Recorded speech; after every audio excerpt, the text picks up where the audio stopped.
إن الحمد لله نحمده ونستعينه ونستغفره ونؤمن به ونتوكل عليه ونعوذ بالله من شرور أنفسنا ومن سيئات أعمالنا من يهده الله فلا مضل له ومن يضلل فلا هادي له وأشهد أن لا إله إلا الله وحده لا شريك له وأشهد أن محمدا عبده ورسوله يا أيها الذين آمنوا اتقوا الله حق تقاته ولا تموتن إلا وأنتم مسلمون يا أيها الناس اتقوا ربكم الذي خلقكم من نفس واحدة وخلق منها زوجها وبث منهما رجالا كثيرا ونساء واتقوا الله الذي تساءلون به والأرحام إن الله كان عليكم رقيبا يا أيها الذين آمنوا اتقوا الله وقولوا قولا سديدا يصلح لكم أعمالكم ويغفر لكم ذنوبكم ومن يطع الله ورسوله فقد فاز فوزا عظيما أما بعد فإن خير الحديث كتاب الله وخير الهدي هدي محمد صلى الله عليه وسلم وشر الأمور محدثاتها وكل محدثة بدعة وكل بدعة ضلالة وكل ضلالة في النار فقد قال الله تعالى في كلامه المجيد وفرقانه الحميد أعوذ بالله من الشيطان الرجيم بسم الله الرحمن الرحيم وأن استغفروا ربكم ثم توبوا إليه يمتعكم متاعا حسنا إلى أجل مسمى ويؤت كل ذي فضل فضله وإن تولوا فإني أخاف عليكم عذاب يوم كبير যাবতীয় তারিফ যাবতীয় গুণগান সমস্ত প্রশংসা মহান আল্লাহ রাব্বুল আলামিনের জন্য, যিনি আমাদেরকে আজকের এই সাপ্তাহিক ঈদের দিন জুমার দিনে এই তীব্র তাপদাহ উপেক্ষা করে মসজিদে এসে খুতবা দেওয়ার এবং শোনার তৌফিক দান করেছেন। সেই মহান রব্বুল আলামিনের দরবারে শুকরিয়া আদায় করে সকলেই বলে আলহামদুলিল্লাহ। অতঃপর সালাত এবং সালাম বর্ষিত হোক মানবতার মুক্তির দূত, সর্বকালের সর্বশ্রেষ্ঠ মহামানব সাইয়্যিদুল মুরসালিন খাতামুন নবিয়্যিন মুহাম্মদুর রাসূলুল্লাহ সাল্লাল্লাহু আলাইহি ওয়াসাল্লামের উপর। গত সপ্তাহে আমি যে বিষয়টি নিয়ে খুতবা শুরু করেছিলাম সেই বিষয়টি হচ্ছে গুনাহ মাফের উপায়। তো গুনাহ মাফের অনেকগুলো উপায় আছে, তার মধ্যে একটা হচ্ছে শিরক থেকে বেঁচে থাকা। এটা নিয়ে গত সপ্তাহে সংক্ষিপ্তভাবে আলোচনা করেছি, যতটুকু সম্ভব বোঝানোর চেষ্টা করেছি। তো কথা ছিল যে ধারাবাহিকভাবে আরো যে গুনাহ মাফের উপায়গুলো আছে সেগুলোই আমরা আলোচনা করব। কিন্তু বর্তমানে আমাদের দেশের পরিস্থিতি খুবই ভয়াবহ, যে আমরা জানি তীব্র তাপ প্রবাহ আমাদের দেশের উপর দিয়ে বয়ে যাচ্ছে এবং অনাবৃষ্টি দেখা দিয়েছে, খরা দেখা দিয়েছে। এই অবস্থায় যখন আমরা পতিত হব তখন আমাদের করণীয় কি, আর কি কারণে এরকম অনাবৃষ্টি এবং খরা দেখা দেয়, এগুলো সম্পর্কে আমাদের ধারণা থাকা উচিত।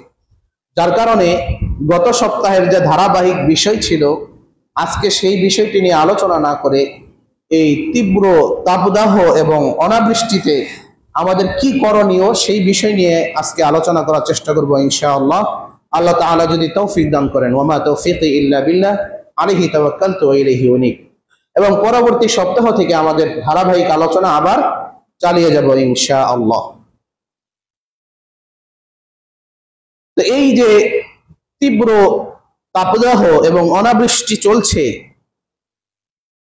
না, খরা দেখা দিয়েছে, ফসলের জমি পানির অভাবে ফেটে চৌচির হয়ে যাচ্ছে, গাছের ফল ফলাদিগুলো দিকে তাকালে মনে হয় যে তারা অসহায়।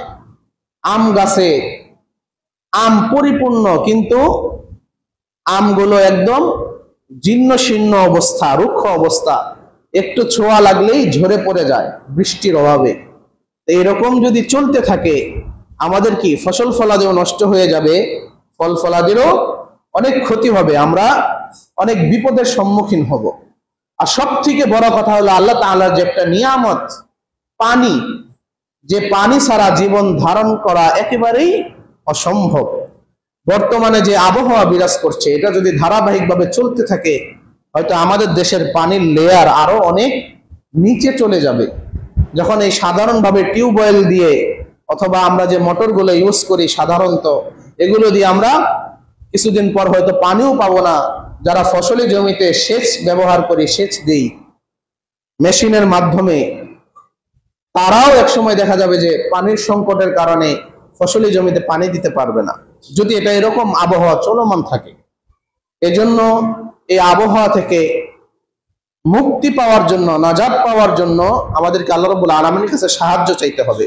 আর কি কারণে এই অবস্থার সৃষ্টি হয়, সেই কারণগুলোর মধ্যে যদি আমরা কেউ জড়িত থাকি, যে পাপ কাজগুলোর কারণে এগুলো হয়, সেই পাপ কাজগুলো থেকে আমাদের বিরত থাকতে হবে। অনেকগুলো হাদিস আছে, এগুলো সম্পর্কে আলোচনা করতে গেলে সময় এমনিতেই শেষ হয়ে যাবে।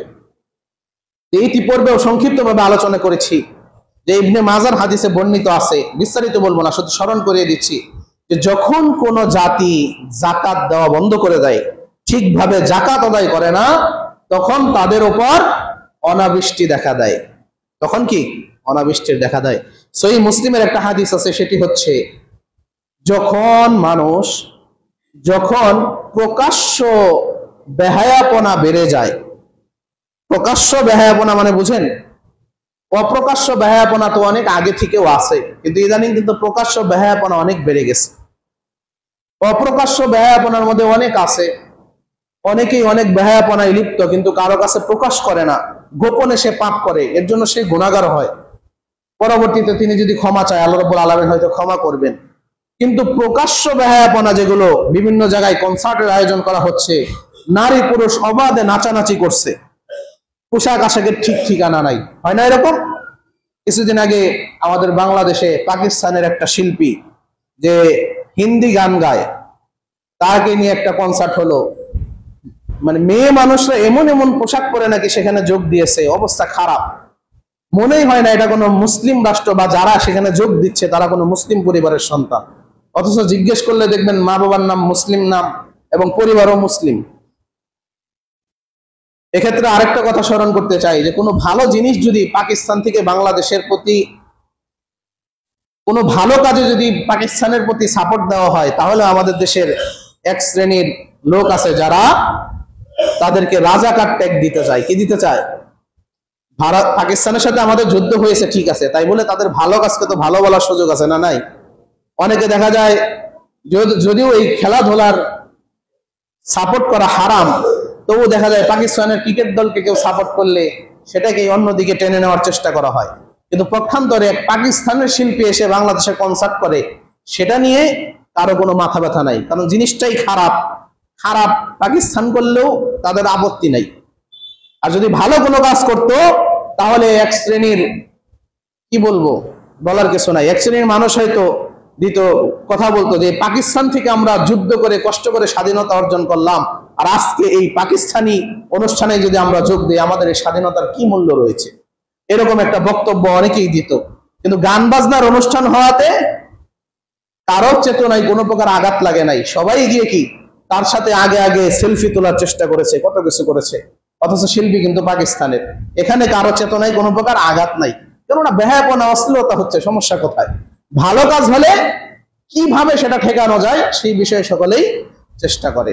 যাই হোক, এগুলো বেহায়াপনা থেকে আল্লাহ তাআলা আমাদেরকে মুক্ত রাখুন, আমিন। তো যে কথা বলছিলাম যে সমাজে যখন প্রকাশ্য বেহায়াপনা বেড়ে যায়, তখন সেই প্রকাশ্য বেহায়াপনা বলতে এক সময় আমাদের মহিলারা রাস্তায় বের হলে পর্দা করে বের হতো, বোরকা করে বের হতো, হাতে পায়ে মোজা করে বের হতো। তারপরে কি সর্বোচ্চ দেখা গেলে শুধু চোখ দেখা যেত, আর কোনো অঙ্গ প্রত্যঙ্গ কিছুই দেখা যেত না, কারো কারো চোখও দেখা যেত না। আমাদের চাচি নানি তাদেরকে আমরা দেখেছি। কিন্তু বর্তমান জামানায় আমাদের সমাজের মহিলারা প্রকাশ্যে কিভাবে বের হয় আমরা সকলেই জানি। বাজার ঘাটে গেলে মহিলাদের ভিড়ে পুরুষরা অসহায় হয়ে যায়, তাই না? বাজার ঘাটে মহিলাদের ভিড়ে পুরুষরাই অসহায় হয়ে যায়। আর ঈদের মার্কেটের কথা যদি বলি, সেখানে তো কোনো কথাই নাই। আর এমনি সাধারণ বাজারেও এক শ্রেণীর কাপুরুষ আছে যারা নিজের স্ত্রী, নিজের মেয়েকে, নিজের মাকে তারা কি করে বাজার করতে পাঠায়। যেমন ভাবে এখান থেকে যদি আসতে তোলা কোনো কিছু দরকার হয়, একজন পুরুষের অবশ্যই দায়িত্ব নিজে নিয়ে আনা, নিজের স্ত্রীকে পাঠানো না। কিন্তু আপনার দেখা যায় কাঁচা সবজি বাজার থেকে শুরু করে যাবতীয় কেনাকাটার ক্ষেত্রে পুরুষদের থেকে আমরা নারীদেরকে বেশি দেখতে পাই। অনেকে আছে প্রবাসে থাকেন, প্রবাসে থাকার পরে বাড়িতে কি অন্য কোনো পুরুষ মানুষ থাকে না? থাকে। তারপরেও সেই প্রবাসী স্ত্রী কি করে? নিয়মিত বাজার ঘাটে যে জায়গায় যাওয়া দরকার, পুরুষ মানুষ হিসাবে যে জায়গায় থাকা উচিত, তিনি তার স্বামীর বর্তমানে সেখানে থাকছেন। আবার কিছু পুরুষ আছে যারা বিদেশেও থাকে না, দেশেই থাকে। ওই পুরুষ মানুষ বাড়িতে বসে থাকে, নারীরা যায় বাজার করতে। আবার নারীদের মুখে অনেক সময় স্বামীদেরকে কোটা দিতেও শোনা যায় যে ঠিক মতো বাজার করতে পারো না। তো বাজার ঘাটে নারীরা ভরে গিয়েছে এবং কেউ পর্দা করে না। সকলেরই মুখ খোলা, সকলেরই কাপড় দেখা যায়। বেশিরভাগ মুখ খোলা, বেশিরভাগের কাপড় টাকুর উপরে। আরো কিছু আছে তো বর্গাই পরে না, কেউ আছে জিন্সের শার্ট প্যান্ট পরে ঘুরে বেড়ায়। আমাদের সমাজ আছে না এরকম? প্রকাশ্য বেহায়াপনা দিন দিন আমাদের মধ্যে বেড়ে যাচ্ছে। এর জন্য এটাও কিন্তু অনাবৃষ্টি হওয়ার একটা কারণ। আরেকটা অন্যতম কারণ আছে, সেটা হচ্ছে পাপ কাজ বেড়ে যাওয়া এবং আল্লাহ তাআলার কাছে তাওবা না করা। পাপ কাজ বেড়ে যাওয়া এবং আল্লাহ তাআলার কাছে তাওবা না করা। আমরা যদি ঠিকভাবে আল্লাহ রাব্বুল আলামিনের কাছে তাওবা করি, তাহলে কিন্তু আল্লাহ তাআলা আমাদেরকে অনাবৃষ্টি থেকে মুক্তি দান করতে পারে। এই খরা আল্লাহ রাব্বুল আলামিন দূর করে দেবেন ইনশাআল্লাহ। কিন্তু আমরা কয়জন ক্ষমা প্রার্থনা করি? এই যে গরমে মানুষ অতিষ্ঠ হয়ে যাচ্ছে, মাঠে অনেক জায়গায় ধান কাটার সময় হয়ে গিয়েছে, কৃষকরা ধান কাটার সাহস পাচ্ছে না। ধান কাটতে গিয়ে অনেকে হিটস্ট্রোক করে মৃত্যুবরণ করতেছে। আবার বিভিন্ন অঞ্চলে সারাদিন ধান কাটে না, রাতের বেলায় যায় ধান কাটতে গরম থেকে বাঁচার জন্য। তা আমরা আগে যেরকম চলতাম এখনো কিন্তু সেভাবেই চলতেছি, কারণ আমরা জানি না যে আমাদের কি করা উচিত। এখন আমি কয়েকটা বিষয় আলোচনা করব, তার আগে একটা কথা বলে নিই যে এখন কিছু পদ্ধতির কথা বলবো, যে পদ্ধতিগুলো অনুসরণ করলে হয়তো আল্লাহ তাআলা আমাদেরকে বৃষ্টি দান করবেন, এই খরা থেকে মুক্তি দান করবেন। যেমন ভাবে কয়েকদিন আগে আমরা সালাতুল ইস্তিসকা আদায় করলাম, বৃষ্টি প্রার্থনা সালাত আমরা আদায় করলাম। এই সালাতুল ইস্তিসকা সম্পর্কে কিন্তু আমরা অনেকেই জানি না। অনেক সমাজে এখন পর্যন্ত জানে না এই সালাতুল ইস্তিসকা কি, এটা কিভাবে আদায় করতে হয়, কি কারণে আদায় করে, এটার নিয়ম কি, এটা আমরা অনেকে জানি না। এবং আমরা অনেকে জানতাম যে এখানে সালাতুল ইস্তিসকা আদায় করা হবে, কিছু জানি আর না জানি এইটুকু কিন্তু বুঝেছি যে বৃষ্টির জন্য এই সালাতটা আদায় করা হবে। তারপরে অনেক মানুষ আমরা ইচ্ছা করে এই সালাতে যোগ দিই না। কাউকে এরকমও বলতে শোনা গেছে যে পয়সা থাকলে অনেক নামাজ পড়া যাবে। আবার কেউ কেউ কটূক্তি করে বলেছে যে কাটারা উত্তরপাড়া মসজিদের ইমাম সাহেব আজকে বন্যা বকায় দেবে এগুলো নামাজ পড়ে। আবার অনেকে কটূক্তি করে বলেছেন যে ওই নামাজ পড়লো বৃষ্টি তো নাম করো। অথচ এই নামাজ নিয়ে এত কটূক্তি, কিন্তু এই বৃষ্টিকে কেন্দ্র করে কত কুসংস্কার, কত খারাপ কাজ, কত শিল্পমূলক কর্মকাণ্ড সমাজে ঘটতেছে, সেগুলো নিয়ে কারো মাথা ব্যথা নাই। এই বৃষ্টি হয় না বিধায় অনেকে বিশ্বাস করে যে কি নদী থেকে কলসিতে করে পানি নিয়ে কবরে ঢাললে বৃষ্টি হবে। নাউজুবিল্লাহ বলেন না জোরে। এটা স্পষ্ট শিরকমূলক কর্মকাণ্ড। শিরক মানে বুঝেন তো, ওই যে হিন্দুরা কালী পূজা করে সেটা কি শিরক, হিন্দুরা দুর্গা পূজা করে সেটা কি শিরক। ঠিক এমনই ভাবে বৃষ্টির আশায় যে নদী থেকে বা কোনো জায়গা থেকে পানি নিয়ে কবরে ঢালে, এটাও কি সেই রকমই একটা শিরক। কেননা আল্লাহ তাআলা কোরআনুল কারীমে বলেন, ইয়া আইয়ুহাল্লাযীনা আমানুস্তাঈনু বিস-সাবরি ওয়াস-সালাহ, যে হে ঈমানদারগণ তোমরা আল্লাহ তাআলার কাছে সাহায্য প্রার্থনা করো বিস-সাবরি, ধৈর্যের মাধ্যমে, ওয়াস-সালাহ, এবং সালাতের মাধ্যমে। আর আমরা সাহায্য প্রার্থনা করি কিসের মাধ্যমে? কবরে পানি ঢালার মাধ্যমে। আবার অনেক মানুষকে বলতে শোনা যায় যে বাচ্চা কাচ্চারা যে পুতুল দিয়ে খেলাধুলা করে, পুতুলকে গোসল করাও, তাইলে বৃষ্টি নামবে। নাউযুবিল্লাহ। তারপরে অনেক সমাজে অনেক এলাকায় ভেঙে ভেঙে বিয়ে দিতেছে বৃষ্টির জন্য। নাউযুবিল্লাহ।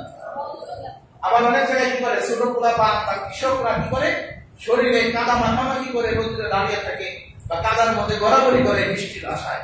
এগুলো কোন মুসলিমের কাজ হতে পারে না। এগুলো হচ্ছে মুশরিকদের কাজ, যারা আল্লাহ তাআলার প্রতি পরিপূর্ণভাবে ঈমান আনতে পারে নাই, যারা আল্লাহ তাআলাকে এখন পর্যন্ত চিনতে পারে নাই, তারাই এরকম কর্মকাণ্ড করতে পারে। আর এরকম কর্মকাণ্ডের মধ্যে যারা লিপ্ত, এই যে সমাজে সমাজে চাউল তুলে খিচুড়ি পাকিয়ে রান্না করে খাওয়া বৃষ্টির জন্য, এরকম কর্মকাণ্ডে যারা লিপ্ত, তারা যদি তাওবা না করে মৃত্যুবরণ করে, তাহলে কোনোদিনও তারা জান্নাতে যেতে পারবে না।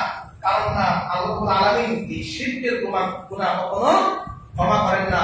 ইন্নাল্লাহা লা ইয়াগফিরু আন ইউশরাকা বিহি, আল্লাহ তাআলা বলেন নিশ্চয়ই আল্লাহ তাআলা শিরককারীকে কি করেন না? লা ইয়াগফিরু আন ইউশরাকা বিহি, ক্ষমা করেন না। কিন্তু এগুলো নিয়ে কারো মাথা ব্যথা নাই।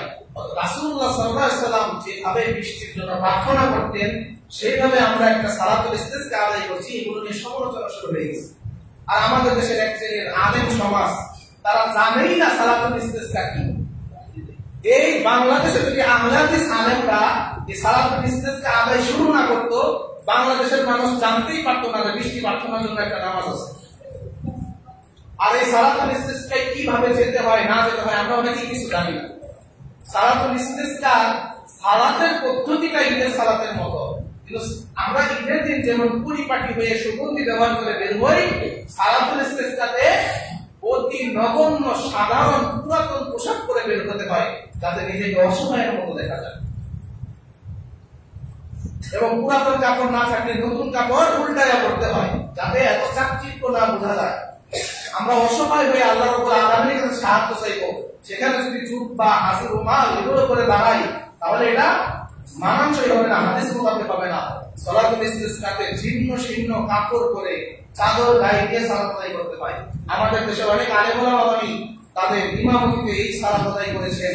অনেকে মাথায় টুপি পরেন নাই, অনেকে শুধু গেঞ্জি লুঙ্গি এবং চাদর পরে এই সালাতটা আদায় করেছেন। আমাদের কথা বাদ দিলাম, মুকাররম বিন মুহসিন আমাদের প্রধান বক্তা ছিলেন যে মাহফিলে, উনিও কিন্তু পাঞ্জাবি জুব্বা সারা টুপি সারা একটা লুঙ্গি গেঞ্জি এবং চাদর গায়ে দিয়ে এই সালাতটা আদায় করেছেন। সেগুলো দিকে এক শ্রেণীর আলেম মহল বলতেছে এরাই হচ্ছে আলেম ভবিষ, দেশে যাও বৃষ্টি হতো, এদের জন্য আর হবে না। কি জন্য হবে না শুনলেন? ইমামতি করতেছে, তার টুপি নাই, পাঞ্জাবি নাই। এখন আপনারা বলেন তো, টুপি পরা ফরজ না নফল না সুন্নত? মাথা ঢাকা সুন্নত, টুপি পরা সুন্নত না। এই মাথাটা যদি আমি শুধু ওই যে সাদা রুমাল দিয়ে যদি থাকি, সেটাও ওই সুন্নতটা আদায় হয়ে যাবে। তাছাড়া যদি এমনি পাগড়ি বলি তাও সেই সুন্নতটা আদায় হয়ে যাবে। এখন বলেন তো, পাঞ্জাবি পরা সুন্নত, নফল না মুস্তাহাব? কি? কিছুই না। পাঞ্জাবি পরা কি? খোলাঢালা কাপড় যদি কেউ পরিধান করে, তার সকলটা সুন্দরভাবে ঢাকে এবং টাকনুর করে থাকে পুরুষদের, সেটাই একজন মুসলিমের জন্য যথেষ্ট পোশাক হওয়ার জন্য। তবু কিছু পোশাক আছে, আরবীয় পোশাক, যেগুলোর মাধ্যমে একটু ভারত আসে, আলেমরা সেই পোশাকগুলো পরিধান করেন। যেমন আমি আজকে জুব্বা পরেছি, অথবা অন্যান্য সপ্তাহে পাঞ্জাবি পরি। আমি যদি এখানে প্যান্ট শার্ট পরে খুতবা দেই, এটা কি হারাম হবে? হারাম হবে না, তবু এটা আমার জন্য উচিত হবে না এই দেশের প্রেক্ষাপটে। কিন্তু অনেক দেশে কিন্তু দেয়, কোট প্যান্ট পরে খুতবা দেয়, আমরা সেগুলোর বিরোধিতা করি না। তবে আলেম ওলামাদের মধ্যে একটু লম্বা কাপড়, ঘোরাঢালো কাপড়, এগুলো পরারই পরামর্শ দিয়েছে, এটা পরাই উত্তম। কিন্তু এখানে যদি আমি টুপি ছাড়া খুতবা দেই, কোনো সমস্যা নাই, কিন্তু না দেওয়াই উত্তম। টুপি নেওয়াটাই ভালো, এই জন্যই নিয়েছি। কোন খুতবায় কি আমি গেঞ্জি করে খুতবা দিয়েছি? জুমার খুতবায় কোনোদিন দেই নাই। কিন্তু সালাতুল ইস্তিসকা এটা ভিন্ন জিনিস। এখানে ভিন্ন ভিন্ন হয়ে দাঁড়াতে হয়। এখানে ওই হাসির রুমাল, উন্নত টুপি, জুব্বা, পাঞ্জাবি করে দাঁড়ানোর বিধান নাই, এখানে বরং উল্টা। আমরা যে দোয়া করেছি আমাদের হাতের তালু ছিল কি উল্টা, এবং দোয়ার আগে আমাদের কাঁধে যে রুমাল ছিল, চাদর ছিল, সেগুলো আমরা উল্টিয়ে নিয়েছি। কি জন্য? এটার বৈশিষ্ট্য এই জন্য যে আল্লাহ তাআলা যেন পরিবেশটা উল্টিয়ে দেন। এখন যেরকম প্রখর রোদ আছে, আল্লাহ তাআলা যেন বৃষ্টি দেন, এই আশা। কিন্তু এক শ্রেণীর আলেমী সাধারণ মানুষের কথা বাদ দিলাম, তারা আহলে প্রবেশ বানিয়ে দিচ্ছে, আবার খ্রিস্টানদের দালাল বানিয়ে দিচ্ছে। কি জন্য? টুপি না থাকার জন্য, পাঞ্জাবি না থাকার জন্য। অথচ যারা এরকম মন্তব্য করতেছে তাদের মধ্যে অনেকের দাড়ি নাই, যে দাড়িটা রাখা হচ্ছে ওয়াজিব। দাড়ি রাখা কি ওয়াজিব, আবশ্যক, না রাখলে কবিরা গুনাহ। দাড়ি না রাখলে কোনো সমস্যা নাই, টুপি পরে নাই তাই খ্রিস্টানের দালাল হয়ে গিয়েছে। টুপি না থাকার কারণে বাংলাদেশদেরকে কি বানিয়ে দিচ্ছে? ইহুদিদের দালাল, আহলে প্রবেশ।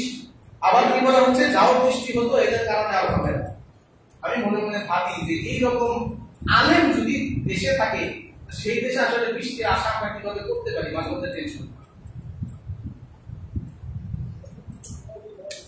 তারপর এই যে আমরা যে ইস্তিসকা সালাতে বললাম, অনেকেই করে নাই, আবার বুক ফুলিয়ে সমালোচনা করেছে যে এরকম নামাজ জীবনে দেখি নাই, না করলে সমস্যা কি? নামাজ পড়ি নাই, দেখি জীবনে বৃষ্টি পাই নাই। যারা এরকম কথা বলেন তাদেরকে সতর্ক করার জন্য খুতবার সময় এখন কথা বলেন না, পরে কথা বলেন। আপনার কোনো সমস্যা থাকলে জমার পরে কথা বলবেন, খুতবা চলাকালীন একদম চুপ থাকবেন। যারা এরকম কথা বলে জীবনে নামাজ পড়ি নাই, দেখি বৃষ্টি পাই নাই, তাদেরকে বলছি যে আপনার জন্য আল্লাহ তাআলা কখনো বৃষ্টি দেন নাই। এই দুনিয়াতে চতুষ্পদ জন্তু আছে, জানোয়ার আছে, পশু পাখি আছে, তাদের জন্য আল্লাহ তাআলা বৃষ্টি দেন। মানুষ যেরকম নাফরমানি করে, মানুষ মনে করে এত কিছু করলাম বৃষ্টি তো হয়ই, সমস্যা কি? বৃষ্টি যে আপনার জন্য হচ্ছে না সেটা তো আপনি বুঝতেছেন না। এই দুনিয়াতে যদি পশু পাখি, অসহায় এরকম প্রাণী না থাকতো, তাহলে জীবনে আল্লাহ তাআলা বৃষ্টি দিতেন না। এর জন্য আমাদের কি করতে হবে? বেশি বেশি তাওবা ইস্তেগফার করতে হবে, বেশি বেশি তাওবা ইস্তেগফার করতে হবে। প্রকাশ্য ব্যয়াপনা সমাজে বন্ধ করতে হবে, প্রকাশ্য শিরকিমূলক কর্মকাণ্ড সমাজে বন্ধ করতে হবে। তাহলে হয়তো আল্লাহ তাআলা আমাদেরকে এই বিপদ থেকে মুক্তি দিবেন। আমি কোরআনুল কারীম থেকে কয়েকটা আয়াত তেলাওয়াত করব, যে আয়াতের মধ্যে আমাদের জন্য অনেক শিক্ষা রয়েছে।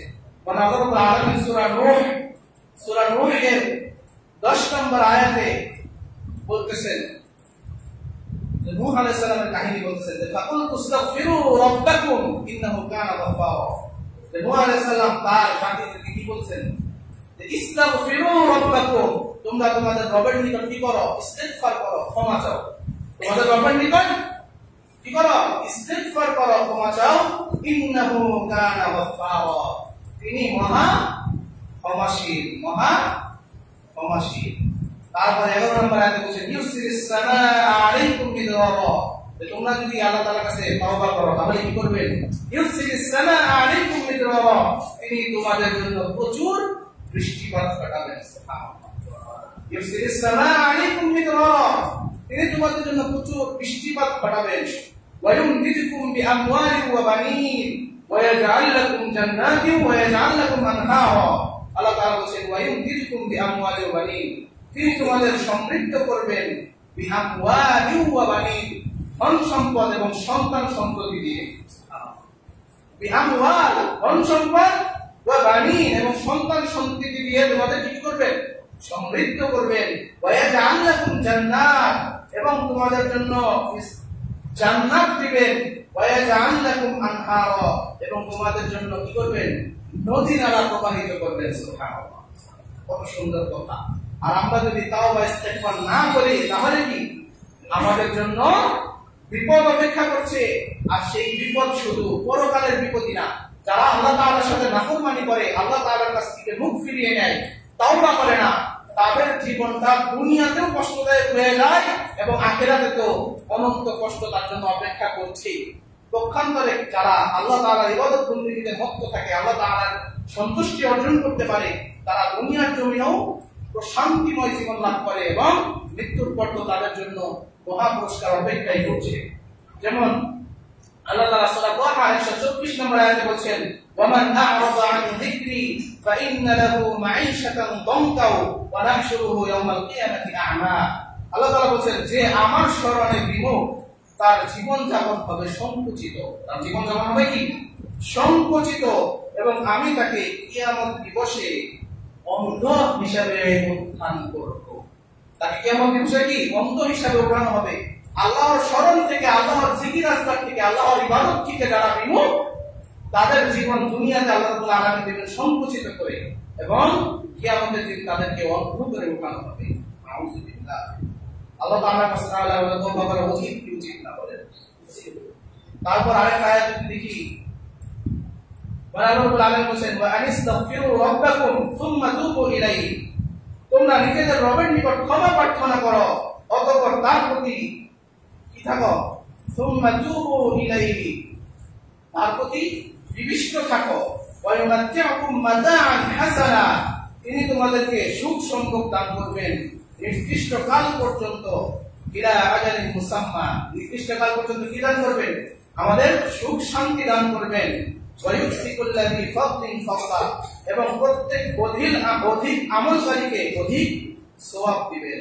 অতঃপর আল্লাহ তাআলা বলেন, ওয়া ইন তাওয়াল্লাউ ফাইন্নী আখাফু আলাইকুম আযাবা ইয়াউমিন কাবীর। আর যদি তোমরা মুখ ফিরাতেই থাকো, তাহলে আমি ভীষণ দিনের শাস্তির আশঙ্কা করছি। তাহলে আমরা যদি আল্লাহ রাব্বুল আলামিনের কাছে বেশি বেশি তওবা করি, ইস্তিগফার করি, তাহলে আল্লাহ রাব্বুল আলামিন আমাদের কি করবেন? দুনিয়ার জীবনে প্রশান্তি দিবেন, এবং মৃত্যুর পর তো মহা পুরস্কার জান্নাত অপেক্ষাই করছে। আর যদি এই দুনিয়ার জীবনে আল্লাহ তাআলার সাথে নাফরমানি করি, তার থেকে মুখ ফিরিয়ে নিই, তাহলে কিন্তু আল্লাহ রাব্বুল আলামিন এই দুনিয়ার জীবনটাও সংকুচিত করে দিবেন, এবং আখিরাতে তো শাস্তি, ভয়াবহ শাস্তি আমাদের জন্য অপেক্ষাই করছে। এজন্য আমাদের কি করতে হবে? বেশি বেশি তওবা করতে হবে, ইস্তিগফার করতে হবে। আর এই অনাবৃষ্টি শুধু এখন না, এর পূর্বে অনেক সময় দেখা গিয়েছে। রাসূলুল্লাহ সাল্লাল্লাহু আলাইহি ওয়াসাল্লামের জামানায়ও এরকম তীব্র খরা এবং অনাবৃষ্টি দেখা গিয়েছে। আমরা হাদিস থেকে জানতে পারি যে রাসূলুল্লাহ সাল্লাল্লাহু আলাইহি ওয়াসাল্লামের জামানায় তীব্র খরা এবং অনাবৃষ্টি চলছিল, এবং শুক্রবার রাসূল সাল্লাল্লাহু আলাইহি ওয়াসাল্লাম খুতবা দিচ্ছিলেন। তখন একজন সাহাবী এসে রাসূল সাল্লাল্লাহু আলাইহি ওয়াসাল্লামের কাছে ফরিয়াদ জানালেন, ইয়া রাসূলুল্লাহ, আমাদের অবস্থা খারাপ হয়ে যাচ্ছে, আমাদের ধন সম্পদ নষ্ট হয়ে যাচ্ছে, আপনি বৃষ্টির জন্য দোয়া করুন। অতঃপর রাসূল সাল্লাল্লাহু আলাইহি ওয়াসাল্লাম হাত তুলে এই খুতবার মেম্বারে দোয়া করলেন, এবং সাথে সাথে বৃষ্টি শুরু হয়ে গেল। এই জুমার খুতবার মসজিদ থেকে বের হয়ে সকলেই ভিজে ভিজে বাড়িতে পৌঁছালো, এবং সারা সপ্তাহ 6 দিনই বৃষ্টি বর্ষণ হতেই থাকলো। এবং 7 দিনের দিন পরের জুমাতে আবার যখন খুতবা চলছিল, তখন আবার ওই সাহাবী অথবা অন্য কোনো সাহাবী আবারও রাসূল সাল্লাল্লাহু আলাইহি ওয়াসাল্লামের কাছে ফরিয়াদ জানালেন, ইয়া রাসূলুল্লাহ, এখন তো বৃষ্টির কারণে আমাদের সম্পদগুলো নষ্ট হয়ে যাচ্ছে, আপনি বৃষ্টি বন্ধের জন্য দোয়া করুন। অথবা রাসূলুল্লাহ সাল্লাল্লাহু আলাইহি ওয়াসাল্লাম এই খুতবার মেম্বারে আবারও বৃষ্টি বন্ধের জন্য দোয়া করলেন, এবং জুমার সালাত শেষ করে সকল সাহাবী রৌদ্রের আলোতে বাড়িতে গিয়ে পৌঁছালেন। সুবহানাল্লাহ। কিন্তু আমরা কি করি? আল্লাহর কাছে দোয়া করি না, আমরা ভেঙে দিয়ে দিই। বাড়িতে বাড়িতে কি চাউল তুলে খিচুড়ি রান্না করে কাটাকাটির আয়োজন করি, তাইলে কি কবরে গিয়ে পানি ঢালি, তাহলে আল্লাহ তাআলা বৃষ্টি দিবেন? তো দিছেন তো এই পর্যন্ত, দিছেন কোন কারণে? ওই যে আপনার বাড়িতে যে গরুটা আছে তার অসহায়ত্ব করার চেষ্টা করে, রাস্তার কুকুরের অসহায়ত্বের কথা চিন্তা করে হয়তো আল্লাহ তাআলা বৃষ্টি দিয়েছেন, কোন পিপিলিকার কারণে হয়তো দিয়েছেন, আরো কোন অসহায় জীবজন্তুর কারণে দিয়েছেন, আপনার কারণে দেন নাই। যারা এরকম শিরকে লিপ্ত হয়েছে সেই সকল মুশরিকদের জন্য আল্লাহ তাআলা বৃষ্টি দেন নাই। কিন্তু ওই সকল প্রাণীর জন্য দিলে তারাও কি ফিরতে পেয়ে যাচ্ছে, এর জন্য পাচ্ছে। এর জন্য এরকম শিরকমূলক কর্মকাণ্ড থেকে আমাদের বিরত থাকতে হবে। এই বৃষ্টির জন্য রাসূলুল্লাহ সাল্লাল্লাহু আলাইহি ওয়াসাল্লাম খুতবার মিম্বারেও দোয়া করেছেন, এবং সাহাবায়ে কেরামদেরকে নিয়ে সালাতুল ইস্তিসকা আদায় করেছেন। আর সালাতুল ইস্তিসকা আদায় করার সময় সকলকে জীর্ণ শীর্ণ অসহায়ের মতো অবস্থায় সেই সালাতে যোগ দিতে হয়, যেটা আমরা অনেকেই জানি না। অনেকেই কি আমাদের নামাজের ভিডিও দেখে মন্তব্য করতেছে, হাদিস দিতেছে যে নামাজে যাওয়ার সময় রাসূল সাল্লাল্লাহু আলাইহি ওয়াসাল্লাম বলেছেন উত্তম পোশাক পরিধান করতে, আর এরকম আমাদের কবিরা কি পোশাক পরিধান করে নামাজে যাচ্ছে। আসলে যে ভুল করতেছে সে জীবনে একবারও সালাতুল ইস্তিসকা আদায় করে নাই, অথবা সালাতুল ইস্তিসকা সম্পর্কে যে হাদিসগুলো আছে জীবনে হয়তো একবার করেও দেখা নাই, অথচ আল্লাহ হাদিসকে ভুল করতেছে। এটাই হচ্ছে কি বর্তমান আমাদের দেশের অবস্থা। এমন একটা দেশে আল্লাহ রাব্বুল আলামিন আমাদের দিয়েছেন, না এই দেশে কোনো কিছুই সুষ্ঠুভাবে পাওয়া যায় না। ধর্ম থেকে শুরু করে রাজনীতির অঙ্গন পর্যন্ত কোনো কিছুই সুষ্ঠুভাবে হয় না। সব জায়গায় কি কুটিবাজি চালিবাজি আছে। এই ধর্মের নাম করে ভণ্ড হুজুররা কিভাবে তাদের জীবন পরিচালনা করতে নিজের পকেটকে ভারী করতেছে, নিজের জনপ্রিয়তা টিকিয়ে রাখার জন্য স্পষ্ট হাদিসের বিরোধিতা করতেছে। এরকম হুজুরদের থেকে আল্লাহ রাব্বুল আলামিন আমাদেরকে হেফাজত করুন, আমিন। এবং তাদেরকে আল্লাহ রাব্বুল আলামিন হেদায়েত দান করুন, আমিন। আর তাদের কপালে যদি হেদায়েত না থাকে, আল্লাহ রাব্বুল আলামিন তাদের মুখোশটা জনসাধারণের সামনে উন্মুক্ত করে দেন, সকলে বলে আমিন। এবং আমাদের উচিত আল্লাহ রাব্বুল আলামিনের কাছে বেশি বেশি ক্ষমা প্রার্থনা করা, ইস্তিগফার করা, তওবা করা, যাতে আল্লাহ রাব্বুল আলামিন আমাদের উপর রহম করেন, আমাদেরকে উপকারী বৃষ্টি দান করেন। কেমন বৃষ্টি? উপকারী বৃষ্টি। শুধু বৃষ্টি হলেই তো হয় না, আমরা জানি যখন ধান কাটা শুরু হবে তখন যদি বৃষ্টি হয় তখন কি ভালো না খারাপ? আমাদের উপকার হবে না ক্ষতি হবে? এর জন্য আমরা দোয়া করবো যে আল্লাহ তাআলা যেন উপকারী বৃষ্টি দান করেন, এমন বৃষ্টি দান যে বৃষ্টিতে আমরা উপকৃত হতে পারবো, আমাদের ফসল ফলাদি সমৃদ্ধ হবে, ফল ফলাদি সমৃদ্ধ হবে, গাছপালা সতেজ হবে, আমাদের পশু পাখি কি তাদের পশু পাখিদের কষ্ট লাঘব হবে। এইরকম বৃষ্টি আল্লাহ রাব্বুল আলামিনের চাইতে হবে। অনেক জায়গায় কিন্তু বৃষ্টি হয়, আবার বৃষ্টির সাথে সাথে 5 কেজি ওজন পর্যন্ত শিল পরে উপর থেকে, পড়ে না? সেই বৃষ্টি কি আমরা চাইবো কখনো? সেই বৃষ্টি আমরা কখনো চাই না। যে বৃষ্টির সাথে ঝড়ো হাওয়া এসে ঢাকার বাড়ি ঘর সহ উড়িয়ে দিয়ে যায়, সেরকম বৃষ্টি কি আমরা চাই? সেরকম বৃষ্টি আমরা চাই না। আমরা আল্লাহ তাআলার কাছে উপকারী বৃষ্টি চাই। আর উপকারী বৃষ্টি চাওয়ার দোয়া হচ্ছে আল্লাহুম্মা সাইয়্যিবান নাফিআ, আল্লাহুম্মা সাইয়্যিবান নাফিআ। হে আল্লাহ, উপকারী বৃষ্টি দান করুন। যখন বৃষ্টি শুরু হতো তখন রাসূলুল্লাহ সাল্লাল্লাহু আলাইহি ওয়াসাল্লাম এবং সাহাবায়ে কেরামগণ এই দোয়াটা বেশি বেশি করতেন যে আল্লাহুম্মা সাইয়্যিবান নাফিআ। অর্থাৎ বৃষ্টি যখনই পড়তো তখনই আল্লাহ তাআলার কাছে তারা ফরিয়াদ করতেন যে আল্লাহ উপকারী বৃষ্টি দান করুন। কিন্তু আমরা অনেকে এই দোয়া পারিও না, পারি তো কুসংস্কার। এই সকল কুসংস্কার থেকে আমাদের বিরত থাকতে হবে। আল্লাহ তাআলা সকলকে সেই তৌফিক দান করুন, আমিন। আজকে যে আলোচনা করলাম, যদি কোনো ভুল হয়ে থাকে আল্লাহ তাআলা সেই ভুলগুলোকে ক্ষমা করুন। আর আলোচনা থেকে যা শিখতে পারলাম, বুঝতে পারলাম, আল্লাহ রাব্বুল আলামিন আমাদেরকে সেগুলো আমল করার তৌফিক দান করুন, আমিন। পরিশেষে বলতে চাই, যারা এই আহলে হাদিসদেরকে নিয়ে কটাক্ষ করে তাদের একটা জিনিস খুবই কমন। আমরা যদি কারো ভুল ধরি, এই জিনিসটা ভুল হচ্ছে, এই জিনিসটা কোরআন হাদিসে নাই, সেটা আমরা দালিলিক ভাবে আলোচনা করে ভুল ধরতে পারি। কিন্তু তারা যখন আমাদের ভুল ধরে, তারা গালি ছাড়া কিছুই দিতে পারে না। ভাই খ্রিস্টানদের দালাল বলবে, ভাই ইংরেজদের দালাল বলবে, ভাই ইহুদিদের দালাল বলবে, তাহলে আহলে হাদিস, তাহলে শয়তান, বিভিন্ন জিনিস বলবে। তারা কখনো এটা বলতে পারবে না, যেমন ভাবে তারা কোনো হাদিস দেখাতে পারবে না যে টুপি না পরলে নামাজ হয় না। তারা এরকম কোনো হাদিসও দেখাতে পারবে না যে জুতা পাঞ্জাবি না থাকলে সেই ইমামতি করতে পারবে না। পারবে? এরকম হাদিস দুনিয়ার জমিনে কেউ দেখাতে পারবে? মক্কার ইমামও দেখাতে পারবে না।